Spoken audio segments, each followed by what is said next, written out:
Muini na Reverend Sir James niatigite mafans ake na mashabiki mena ciuria na makiyuria, has he now moved to JCM? Sir James uria aigi maramui eta member wa kanitha wa Bishop JJ.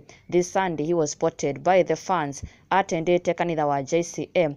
Now actually this whole debate na conversation yajiri a couple of weeks ago when he went to JCM church for the very first time. Now agikora kiamukiro na gikeno kinene muno. He was even given a chance to address the congregation. Nionirio wendo munene muno na ona akionekana gukorwo aihwirwo ni gikeno, na afterwards mafans ake makianja guteretanga nenda-ini makiyuria, is this now an indication that he has joined JCM church? Na amongst kana in the midst of these talks Wairimu Kimani ni akorirwo akirekereria comment kana woni wake na akiuga ati kama mtu akona mafuta na amefungwa mahali pamoja kama mbuzi, rekei oimagare, kanisa zingine ni kama nchi iko na vyama vingi, watu watahama tu.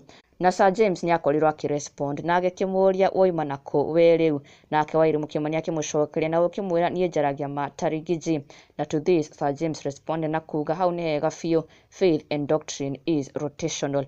Arigo Sir James akorirwo agikiuga iguru rigie mushirika kana mumemba wale wa kanitha imwe gukorwo athamire kanitha iri ingi, na mafans magikara muno metereire kuona on the following Sundays kana Sir James ni gukorwo kanitha-ini wa JCM kana guguthia atia. Na true to that, last Sunday mafans ni magirikitie kumuona atendete kanitha wa JCM, na in the comment section ni makorwo magikena muno na magikiuria, is it now confirmed that Reverend na muini Sir James is now a member of JCM church? Agimario in disbelief mategwitikia ati ni Sir James mona kanitha-ini wa JCM, no oho kuri ona matigo makiuga ati he had accompanied Garoya Junior uria urathiete kanitha-ini uyu wa JCM for a dedication na kuhoero, no angi magikiuga aca, it seems Sir James is now a member of JCM church, although kimwenyewe da confirmite. Mafans nonetheless ni akenu na welcome kanitha wa JCM